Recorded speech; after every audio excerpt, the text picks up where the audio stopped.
Oke, pada NTV, balik lagi di Bincang Toko. Dan saya masih bakalan ngorek-ngorek nih pengalaman dari seorang Pak Haji Dadang Arifin. Dari awalnya beliau dari seorang dokter gigi, dan akhirnya sekarang dia bergerak di bidang entrepreneur. Oke Pak, tadi setelah dari klinik, apalagi nih? Tadi ceritanya banyak sekali hambatan. Okay. Ada banyak hal cerita yang mungkin nggak bagus, tapi menjadi motivasi. Apa nih kiatnya nih bisa lanjut lagi? Oke, jadi gini Pak, saya sebetulnya intinya setiap ada peluang, ada kesempatan saya ambil Pak. Ya, karena peluang itu, kesempatan itu tidak datang dua kali. Tidak Pak. akan datang dua kali, betul sekali. Jadi waktu itu kurang lebih tahun 96 ya. Kebetulan saya kan suka futsal gitu ya. Saya sama karyawan-karyawan saya di klinik saya, sama dokter-dokter umum, dokter gigi semua, kita main futsal gitu ya. Nah, lama-lama saya berpikir gitu ya, saya kebetulan ada tanah di Garut gitu ya. Ini sayang kalau saya biarkan begitu saja tanpa memberikan manfaat gitu ya. Akhirnya saya waktu itu saya bikin, sudahlah bikin lapang futsal. Kebetulan itu tetangga-tetangga di kampung saya ini, mereka banyak antusias. Betul, kebetulan mereka banyak yang bekas karyawan Bukaka. Mereka ahli-ahli konstruksi. Saya bilang wah ini bisa kita manfaatkan nih. Akhirnya saya bikin lapang futsal. Lapangan futsal belum selesai ceritanya ya. Ini padahal masih bagus banget itu prospeknya. Belum selesai. Saya bilang ke istri saya, Allah saya mau jadi kontraktor lapangan futsal saja nih, saya bilang kayak gitu. Jadi ada peluang karena memang orang ada kesulitan kalau bikin lapangan futsal itu seperti apa gitu kan. Ukurannya berapa, biayanya berapa, nyari rumput sintetisnya di mana, bikin bangunan konstruksi bajanya kepada siapa. Nah waktu itu saya berpikir tidak hanya sekedar punya lapangan futsal, tapi saya bisa jadi kontraktor lapangan futsal gitu. Akhirnya saya waktu itu saya iseng bikin website ya, saya iklankan. Dan alhamdulillah kurang lebih seminggu setelah saya iklan gratis waktu itu. Ada salah seorang klien saya dari Jambi waktu itu, kebetulan dia dokter umum ya gitu ya. Nah, tertarik untuk bikin lapangan futsal. Saya bawa ke lapangan futsal yang di Garut itu ya. Nah, dia tertarik dan alhamdulillah sejak itu saya mulai sampai saat ini. Dari mulai 96 sampai saat ini saya menjadi kontraktor lapangan futsal. Jadi proyek saya dari mulai Aceh sampai Papua pernah. Jadi saya seluruh provinsi di Indonesia ada proyek-proyek saya. Kurang lebih udah sampai saat ini udah 1.300 sekian proyek lah. Ya, lapangan futsal. Lapangan futsal yang kami bangun Pak. Gitu ya. Yang terbesar nih kemarin terakhir di PT KAI ya, di Mabes TNI gitu. Terus di El Nusa, di Chevron, nah itu yang BUMN. Sekarang kita lagi mengerjakan proyek di Antam, PT Antam gitu ya. Jadi sekarang udah merambahnya ke BUMN kebanyakan, jadi proyek besar. Jadi kayak gitu. Nah kebetulan dulu saya rumput sintetisnya ngambil dari orang. Saya pikir juga ini kalau ngambil saya tidak bisa punya nilai lebih. Betul. Bagaimana saya bisa jadi importir gitu kan? Peluang lagi Pak ya? Jadi peluang lagi nih, saya bilang ini pangsa pasarnya tinggi, tapi importirnya sedikit. Kurang lebih waktu itu ada 3-4 lah ya se-Indonesia ini.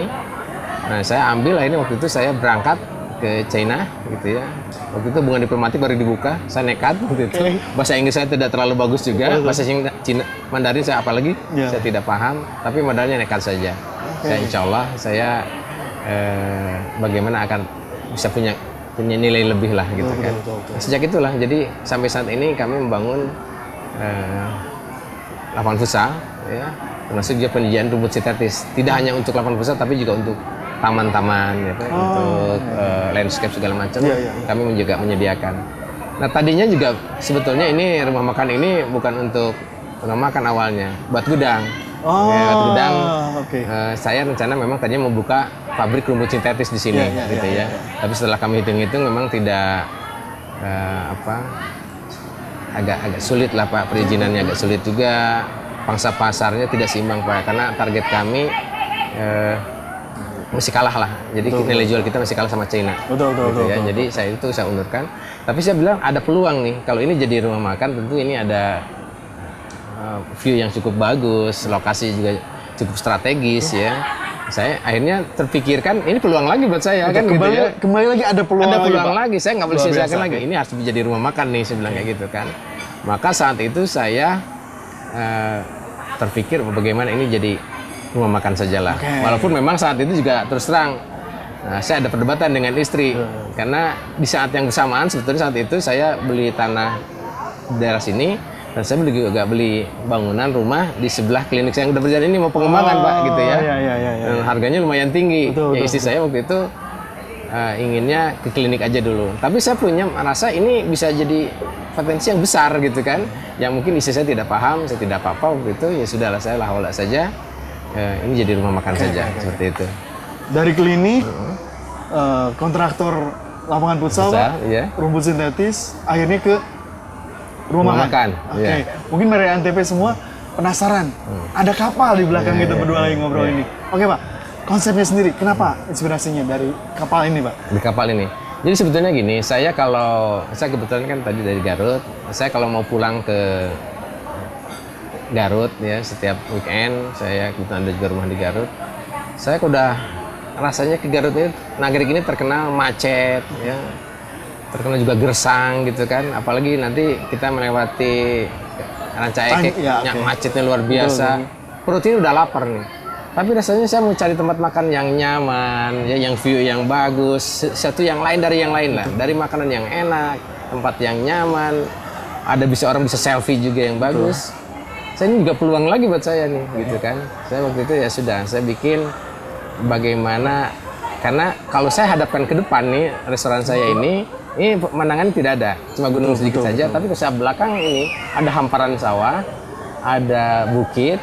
Yang saya kalau bikin, wah ini pas banget kalau saya bikin ini ada kapal yang sedang berlabuh, gitu ya. Saya bikin konsep seperti danau kecil lah, gitu ya, danau kecil, dan akhirnya saya bikin seperti ini, gitu kan. Konsep kapal pinisi gitu ya. Oh, ini kapal pinisi. Kapal pinisi ceritanya gitu kan. Ini juga belum selesai sebetulnya, saya lagi kembangin lagi.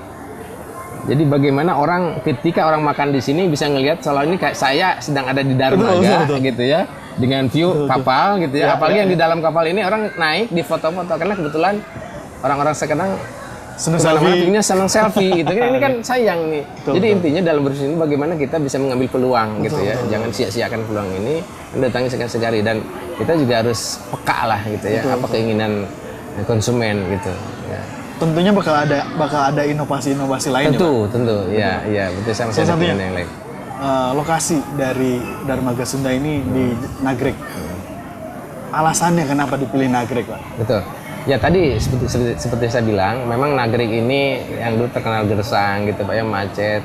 Nah, saya tantangannya ini lokasinya sangat-sangat bagus Pak, karena arah ke lintas selatan ya Pak ya, yang orang yang mau ke Tasik, Ciamis, Jawa Tengah semua, termasuk yang ke Garut, ini pasti melewati jalur ini Pak. Gitu ya. Ini saya bilang ini punya prospek yang cukup luar biasa. Betul. Nah, selama ini memang kebanyakan orang yang transit Pak. Betul. Ke rumah makan ini. Tapi saya berpikir ke depan, bagaimana Nagrek ini bukan jadi transit, tapi destinasi wisata. Oke Pak. Destinasi wisata. Kita harus break dulu. Yeah. Kita bakal lanjut lagi. Nagrek menjadi sebuah destinasi wisata. Yeah. Oke, Pak NTP, masih seru aja obrolan kami. Kita bakal segera kembali setelah berikut ini. Drama cinta terbaru persembahan Antv, Archana, gadis cantik yang berbakti, berjuang mencari cinta sejati. Aku akan carikan pemuda yang baik untuk putriku, yang paling baik di antara ribuan pemuda. Mencari pria yang tidak memandang status sosial. Zaman sekarang mana ada pemuda yang baik. Aku juga sering baca di koran. Iya, itu kan cuma di koran. Memang benar, Sulatna. Jodoh itu kan nasib. Dan mencintainya sepenuh hati. Suamiku, lihat ini. Aku sudah menemukan pemuda yang cocok. Usianya 27 tahun, warna kulitnya putih, dan dia bekerja di perusahaan yang bagus. Aku minta kunci 12. Dan dia pasti pakai jas. Mereka berdua pasangan serasi.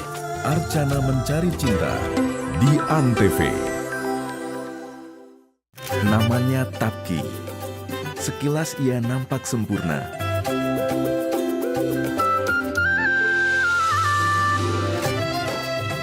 Namun ia tidak bisa berbicara dengan lancar. Membuat semua laki-laki enggan untuk dijodohkan dengannya.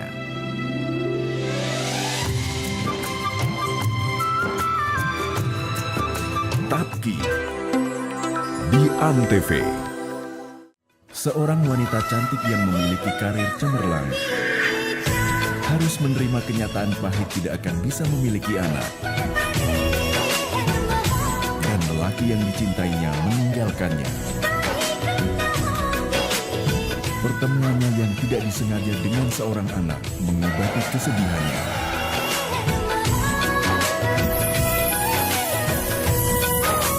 Kepolosan tingkah sang anak menaklukkan hatinya.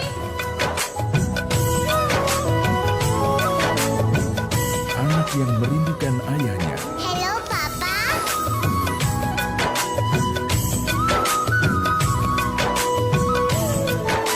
Dan akan mendekatkan dua hati yang berbeda.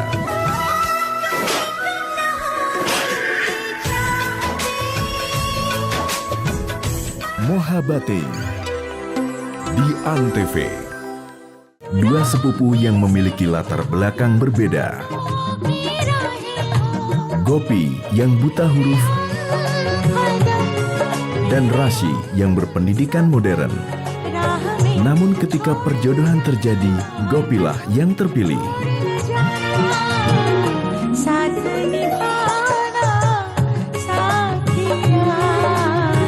Gopi di Antv. Liburan makin seru bareng mereka. Bikin pagi tambah semangat.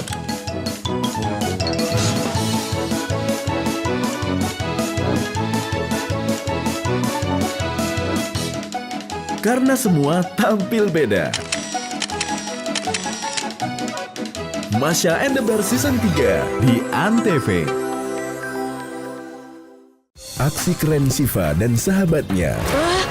Dia mencuri dan mau kabur. Ayo kawan. Bersama polisi membasmi kejahatan. Ayo cepat, kami sedang mengejar pencuri.